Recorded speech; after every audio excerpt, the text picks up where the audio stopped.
Tim, how did you learn about SOWW? SOWW. I learned about SOWW through a guy I used to work with. His name's Rick, and he's the one who introduced me to SOWW. Matter of fact, he was the one that was supposed to be, he got the trip, or he was picked for the trip in 2017 to SOWW to come here for Taking Bacon. And he had something going on, so he gave up his slot and gave it to me if I was interested in it. So I filled out the paperwork and qualified for it, and I got sent here for Taking Bacon. So, tell us about your first experience with SOWW. First experience with SOWW was in 2017, this time last year for Taking Bacon. What did that experience do for you? Maybe talk about what life was like before SOWW. What life was like after? Well, before SOWW, I wasn't in a good place for a while. I spent from October 16 to January 17, pretty much living around my house, in my house, outside in the yard, and back in my house.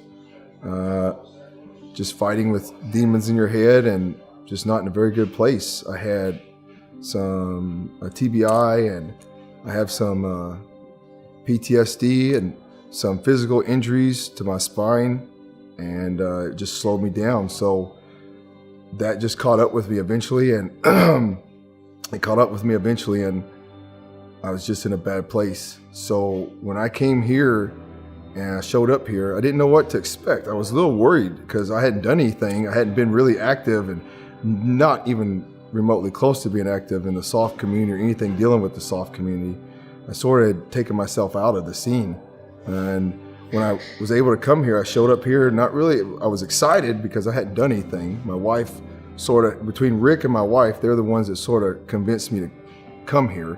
So I went ahead and took the plunge. I drove here 11 hours from Florida. And when I got here, didn't know what to expect. And as soon as I pulled in, I parked over near here, and I walked up. And I don't remember who walked up to me. Somebody just walked right up to me and says, "Hey, how you doing? I'm so-and-so. Welcome." And I was like, "Hey, how you doing? I'm Tim." And then I started to walk in here, and somebody greeted me again. "How you doing? Who are you?" And I was like, "Oh, I'm Tim Lucero. I'm here, for Taking Bacon." And they were like, "Oh, okay, you're one of the hunters, da-da-da." Pulled me in and, give me some water and stuff, and just start talking to me. And went from there. So that evening, we get some briefings and stuff, and they're giving us some safety briefing. And they introduced this little lady. She looked like she weighed about $105, and she started talking all this medical terminology with your brain and PTSD and TBI injuries and how things are filed and this and that. And I was just like, "Oh, that's great. Is this going to be the whole trip? They want me to go talk to another shrink or something." And I was like, "Great. This is the way we're going to start." And it wasn't that at all, but I didn't know that. About the time she got done with her briefing, this guy just stood up and he introduced himself, and he explained who he was and where he came from. And he was a vet. And he was a vet that Sal had been taking care of. And he talked about what she did for Sal. And so I was like, well, I hear a brother talk about that. It was a little different than hearing it from a doctor or something. So I said, "Hey, I'll sign up." So signed up, and didn't think anything of it after that. Next day, went hunting for pigs, had a blast. Didn't know what to expect that morning when I got up. Didn't know what to expect when I got out there. Never hunted pig with a dog before. And a pig with a dog, and had no idea what to expect. But I got out there and couldn't really move that much because of the injuries and stuff. I was really heavy. I was pushing the 300 pounds, and I couldn't really move that fast. But I got from A to B, and got a little bit faster the next day, got a little bit better the next day, and the next day, and the next day.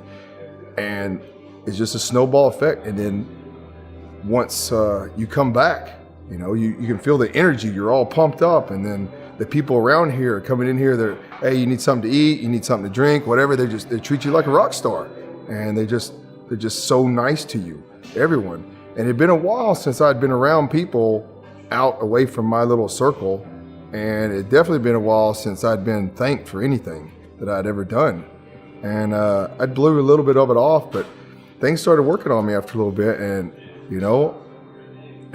I started feeling a little bit better. I start talking to a vet by the fire, I feel a little bit better. I talk to a guy in the back of the truck when we're driving to, pick up some dogs, I feel a little bit better. Went down and talked to some of the dog handlers, some Vietnam vets that are here to support, and I felt better. I kept feeling better. I talked to people, I said, man, this is something, I'm feeling better about this. And, Sal sent me to, once I got through with all that, I was overwhelmed with all the, I was overwhelmed with everything that everyone seemed to be wanting to do for me. I was like, I'm like, are they going to want something back from me? They don't want anything back. We don't want anything, they said. And I was like, it's hard to believe somebody's going to give me all this stuff, bring me hunting, take care of me, do all this thing, open up all these doors for me, say they're going to take care of me, give me jobs if I need a job, all this stuff, and they don't want anything in return. It was sort of hard for me at first to swallow this, and I was like, well, I'm just going to try to enjoy this. I'm feeling better. I'm going to try to enjoy this and see where it leads me. And since February 2017, I have not turned around since then. I've slowly gotten better. I crawled up out of that hole, and I've gotten better, and I pushed myself like I used to do.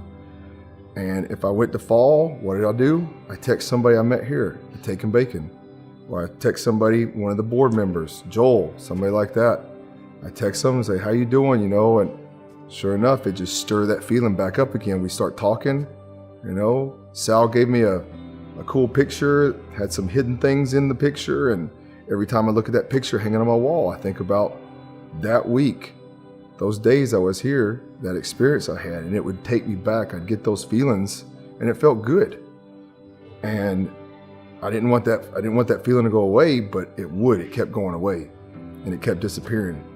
And with the help of Sal and Doc, with the Elk Institute, they helped bury some things and file some things away, and I was able to, take a breath and take a step. Take a breath and take a step. And that's what I'm trying to do now, just one foot in front of the other, just like we used to do at work. You put a rucksack on your back, one foot in front of the other, get from A to B. And that's what it was about, trying to just stay above water is what I was trying to do. And Sal is making it so much easier for me. Sal and all the brothers here. So.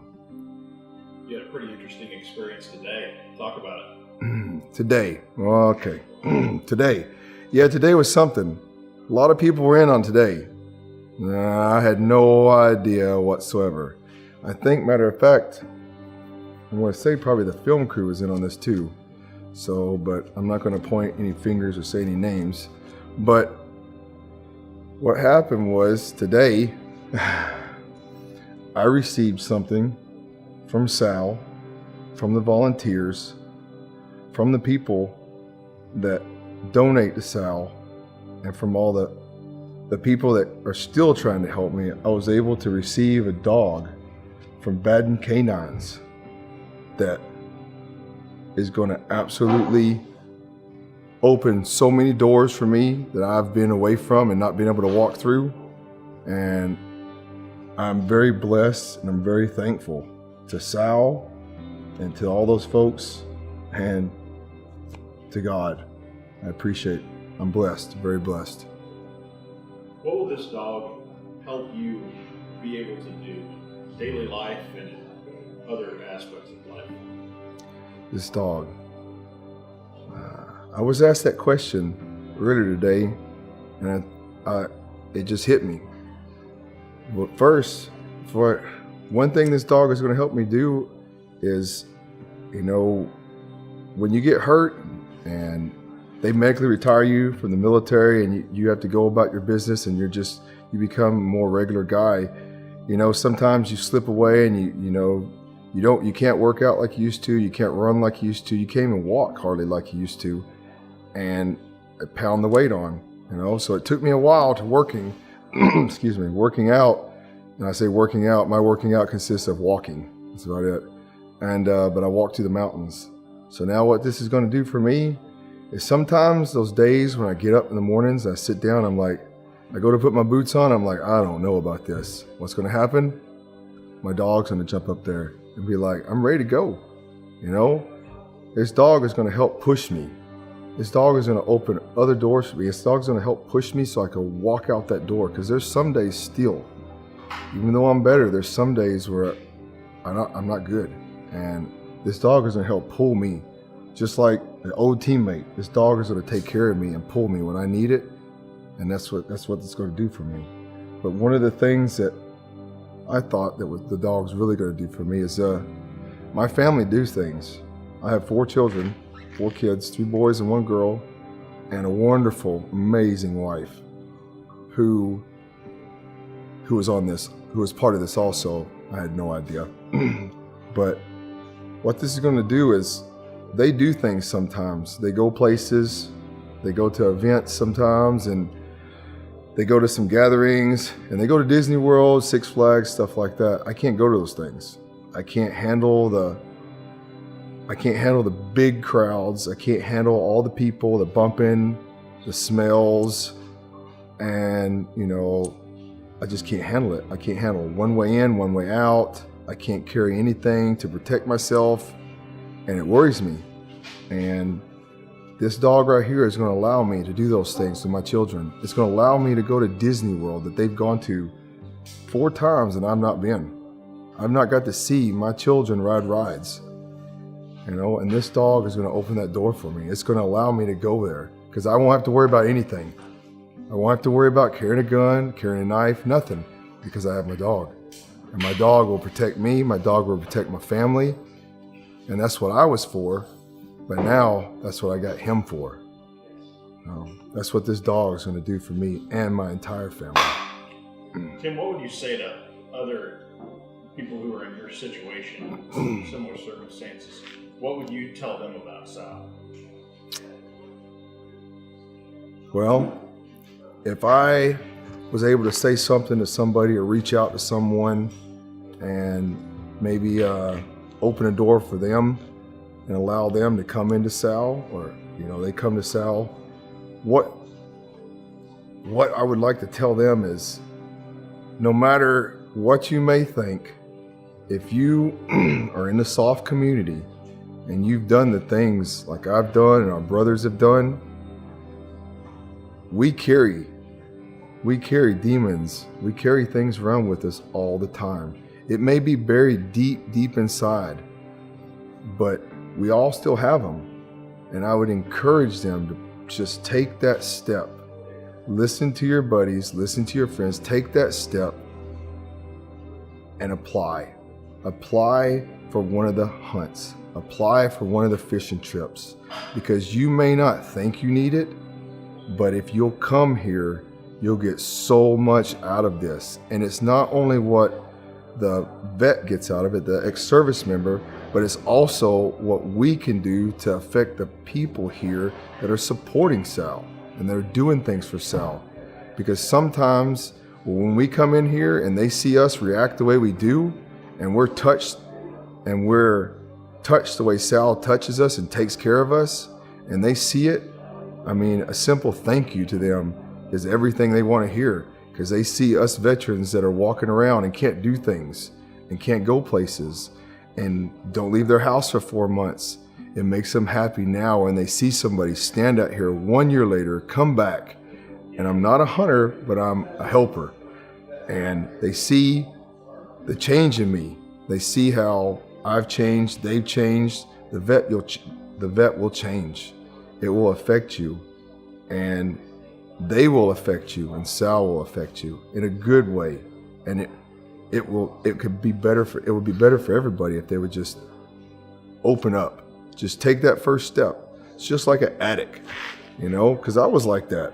I would say, there's nothing wrong with me. I've got anger issues, okay? What father won't yell at his kids is what I thought. What father won't whip his children with his hand? What father won't do certain things towards their wife, or argue with their wife about everything? That was me. The slightest little thing would set me off. Now my patience, way up here. Why?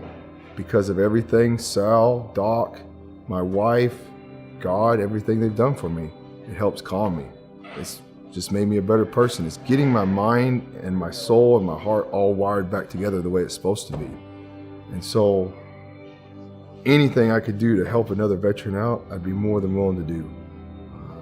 because there's too many of those guys out there. There's no reason for those guys to be taking their lives. There's no reason for those guys to be left by themselves somewhere. You know, their family leaves them, they're out there flapping, and they need somebody like Sal. And that's what Sal's here to do, to take care of those guys, some guys that sometimes us that are forgotten about. So. Last question. What does Sal mean to you specifically? What does Sal mean to me? Sal to me. Sal to me in one word, I think, would be sacrifice. And I say sacrifice because sacrifice is something that all of us vets have done. We sacrifice our time. We sacrifice.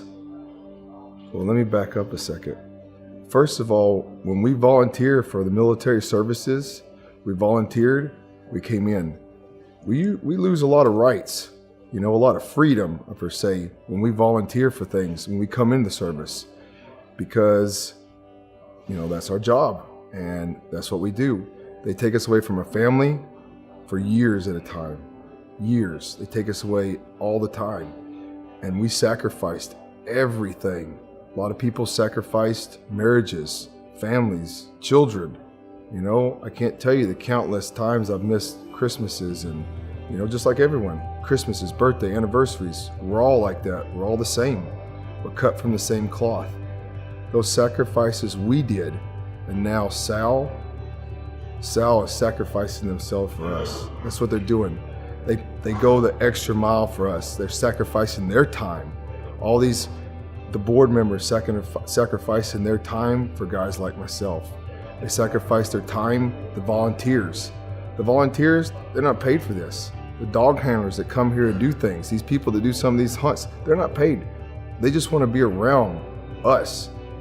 And they feed off us and we feed off them. And that what I think would be the best way to describe it. For all the sacrifice we did, now Sal is sacrificing everything to help bring us back. And because sometimes we're back home, but we're not really back. So that's what Sal means to me. Sal means a lot. They've done so much for me. I don't think I can ever thank them enough. The only thing I know that I can do is I can keep my head up, put one foot in front of the other, and keep going forward and bettering myself. And when I come to any event, I can help better another veteran. And that's the way I can help Sal back. That's the way I can pay back. It's helping to pull another brother up the same way Sal helped pull me up, and everyone that's involved with Sal.